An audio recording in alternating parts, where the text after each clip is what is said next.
शिव का किसी और से मुकाबला करना हमारा उद्देश्य नहीं है, क्योंकि शिव में वे सभी आयाम मौजूद हैं जिनकी आप बात कर रहे हैं।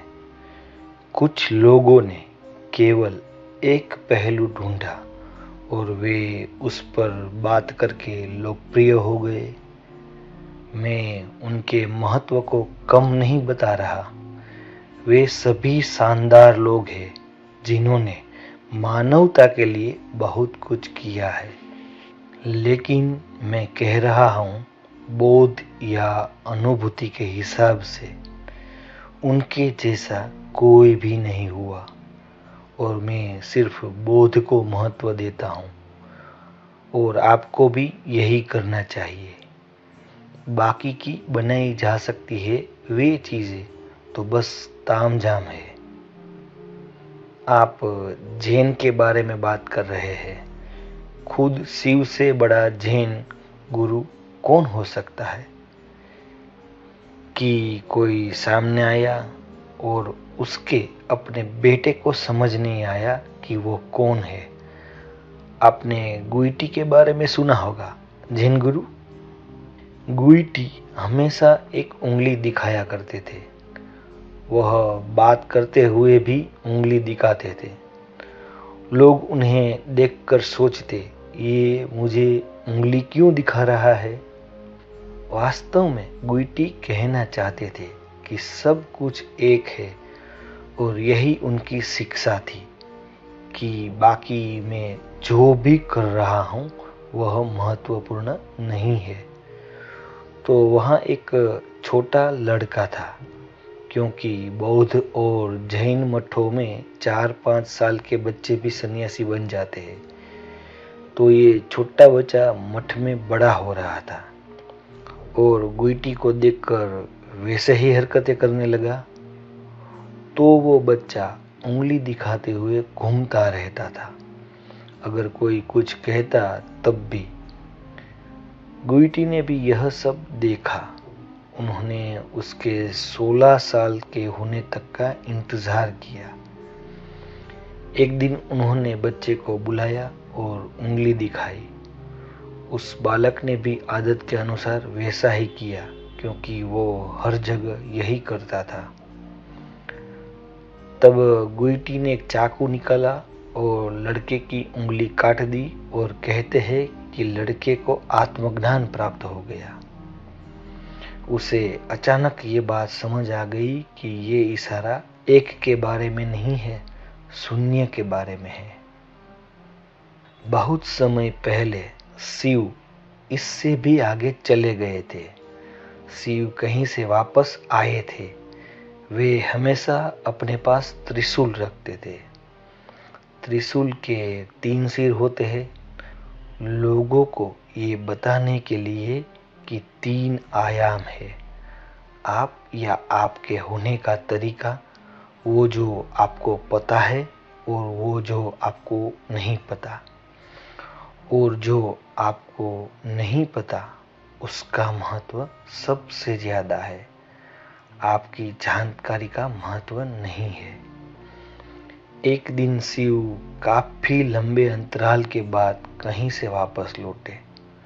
उन्होंने अपने पुत्र को पहले कभी नहीं देखा था, जो अब 10-11 साल का हो गया था। जब शिव लौटे तो इस छोटे बच्चे के हाथ में एक छोटा सा त्रिशूल था, जिसमें वो शिव को अंदर जाने से रोक रहा था। शिव ने बच्चे को देखा और उसका सिर काट दिया, उसका त्रिशूल नहीं छीना। और फिर थोड़ा ड्रामा हुआ और फिर उन्होंने उस बच्चे के शरीर पर एक गण का सिर लगा दिया और वो एक बुद्धिमानी बालक बन गया। भारत में आज भी अगर लोग शिक्षा की शुरुआत करते हैं तो सबसे पहले वे इस बालक की पूजा करते हैं। गण आज गज बन गया है। वैसे तो गण का सिर था, लेकिन उसे गणेश की जगह गजेश बना दिया गया। लोगों ने इसको थोड़ा बदलकर एक हाथी का सिर बना दिया, पर वो बुद्धि और प्रतिभा का रूप बन गया। कहते हैं कि ऐसा कुछ भी नहीं जो उन्हें न पता हो। तो जैन यहीं से शुरू हुआ था। तो आप दुनिया में जिस बारे में बात कर सकते हैं वो उनके जीवन में दिख जाएगा। वे बहुत जटिल और पूर्ण है और उन्होंने कोई शिक्षा नहीं दी, उन्होंने सिर्फ तरीके बताए। यह सबसे महत्वपूर्ण बात है। औरों के पास शिक्षा थी, कितनी उंगलियां काटी जा सकती है, क्या आप ऐसे किसी तरीके को अपना सकते हैं? क्या आप गुईटी के उंगली काटने का तरीका सभी पर लागू कर सकते हैं? एक बालक की उंगली काट दी गई और उसे आत्मज्ञान मिल गया। अगर आप ज्यादा उंगलियां काटेंगे तो आपके पास केवल अपंग मनुष्य होंगे, इससे ज्यादा कुछ नहीं। तो शिव ने कोई शिक्षा नहीं दी, सिर्फ तरीके बताए और ये तरीके पूरी तरह से वैज्ञानिक है। शिव ने 108 रास्ते बताए हैं और उसमें 6 और जोड़कर कहा गया कि 112 तरीके हैं। 112 इसलिए क्योंकि हमारे शरीर में 114 चक्र है, उनमें से 2 शरीर के बाहर मौजूद है। शिव ने कहा कि वे 2 चक्र सिर्फ उन लोगों के लिए है जो शरीर से परे है। इंसानों के लिए केवल 112 रास्ते हैं और उन्होंने इस जीवन को बनाने वाले उन 112 आयामों का इस्तेमाल करने से स्पष्ट तरीके बताए और ये बताया कि कैसे हर एक तरीके का इस्तेमाल करके आत्मज्ञान पाया जा सकता है। एक खूबसूरत कहानी है। जब शिव 7 ऋषियों को जीवन की बनावट के बारे में सिखा रहे थे तो उस दीक्षा का एक गवाह वहां मौजूद था। वो गवाह आनंद तीर्थ की तरह नहीं था, वो पार्वती थी।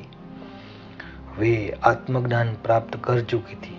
शिव ने पार्वती को बहुत ही अपनेपन का माहौल में आत्मज्ञान तक पहुंचाया था।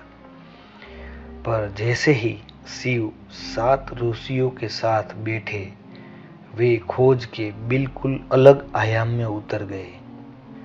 पार्वती के लिए ये काफी रोचक था कि जो अनुभव उन्हें इतनी आसानी से मिला वो इतनी जटिल प्रक्रिया है। तो शिव ने अलग अलग आयामों के बारे में समझाते हुए कहा, मनुष्य 112 तरीकों से आत्मज्ञान प्राप्त कर सकता है। पार्वती ने एक महिला, एक आत्मज्ञानी और सबसे बढ़कर उनकी पत्नी होने के नाते कहा, 112 ही क्यों, और भी तरीके होंगे। शिव जीवन की बनावट के बारे में समझा रहे थे, वे जीवन की खोज कर रहे थे। वे कोई दीक्षा या फिलोसॉफी नहीं दे रहे थे। तो इस खोज के बीच उन्हें लगा कि शांति भंग हो रही है। शिव ने इशारे से पार्वती से कहा, शांत बैठ जाओ। सिर्फ 112 तरीके हैं, क्योंकि वे कुछ सिखा रहे थे और कोई निजी बात शुरू कर रहा था, एक मनमानी बात। तो वो बोले, बस 112 तरीके हैं। वे बोली, मैं और भी ढूंढूंगी। शिव ने कहा, तुम जाकर ढूंढो। फिर पार्वती वहां से चली गई। वो पहले ही आत्मज्ञानी थी और आत्मज्ञान पाने के अलग अलग तरीके खोजने लगी। कहते हैं काफी सालों की साधना के बाद वे वापस आई।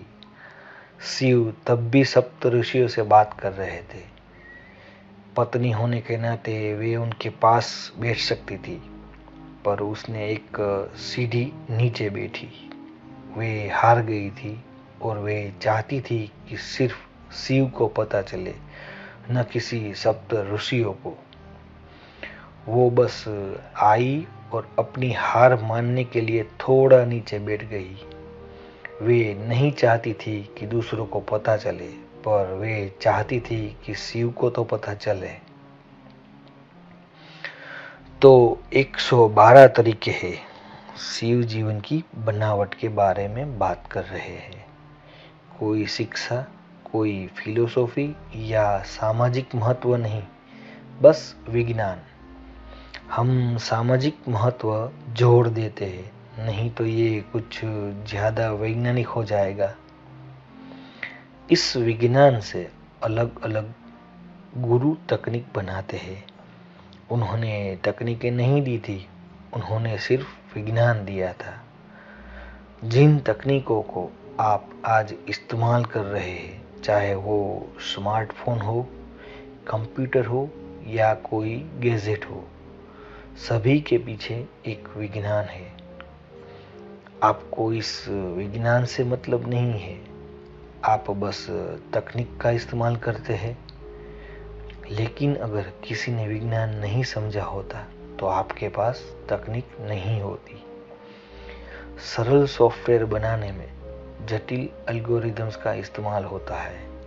कभी कभी आपकी ईमेल अजीब सी भाषा में दिखने लगती है।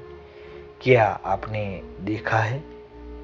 आपको लगता है क्या मैंने ये टाइप किया? आपके लिए ये बेमतलब है, लेकिन किसी और के लिए इसका मतलब है।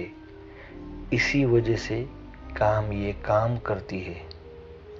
यहाँ हम केवल ध्वनि तरंग यानी साउंड वेव्स का इस्तेमाल कर रहे हैं।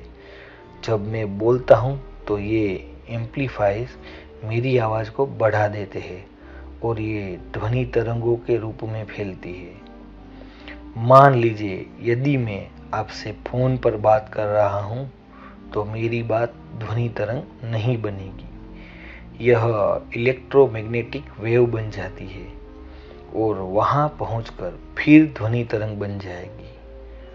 तो फोन पर बात करते समय ये यहाँ से बेंगलोर तक ध्वनि तरंग के रूप में नहीं जाती, ये कुछ और बन जाती है। अगर आप सुन सकते या महसूस कर सकते तो ये बिल्कुल अलग होगी, पर कोई उपकरण इन्हें फिर से ध्वनि में बदल देता है जिन्हें आप समझ पाते हैं। तो शिव ने कहा वो बस शुद्ध विज्ञान है। उन्होंने तकनीक की बात नहीं की है। उन्होंने ये काम सप्त ऋषियों पर ही छोड़ दिया कि वे किस खास दिन अपने सामने बैठे लोगों के लायक तकनीक बना ले। अपनी जरूरत के आधार पर हम गैजेट बना लेते हैं, लेकिन विज्ञान एक ही होता है ना? विज्ञान बिल्कुल नहीं बदलता। तो मैं हमेशा शिव की बात करता हूँ क्योंकि विज्ञान महत्वपूर्ण है। तकनीक महत्वपूर्ण नहीं है, विज्ञान महत्वपूर्ण है। तकनीक बनाई जाती है, तकनीक हम खुद बनाते हैं। एक मूल विज्ञान है, इसीलिए हम कुछ बना लेते हैं। जिन उपकरणों का आज महत्व है, शायद कल उनका महत्व न रहे, ऐसा हो चुका है ना? कितने गैजेट जो हमें बहुत उपयोगी लगते हैं वो अब उपयोगी नहीं है क्योंकि नए गैजेट आ गए, लेकिन विज्ञान नहीं बदला। तो हम कैसे गैजेट बनाते हैं, ये इससे तय होता है कि हम किसके लिए बना रहे हैं और इस समय किस चीज की जरूरत है। तो इसी संदर्भ में जिन अन्य गुरुओं के नाम आप ले रहे हैं और आदि योगी में बहुत बड़ा अंतर है। वे सभी तकनीकी लोग हैं। उन्होंने उसका एक आयाम समझा और उस पल उनके सामने बैठे लोगों के लिए एक खास तकनीक बना दी। वो लोगों के कई काम आई और उसी पल वही बात जरूरी थी। पर हम आदि योगी को वैज्ञानिक आधार की तरह देखते हैं। आज ये महत्वपूर्ण है।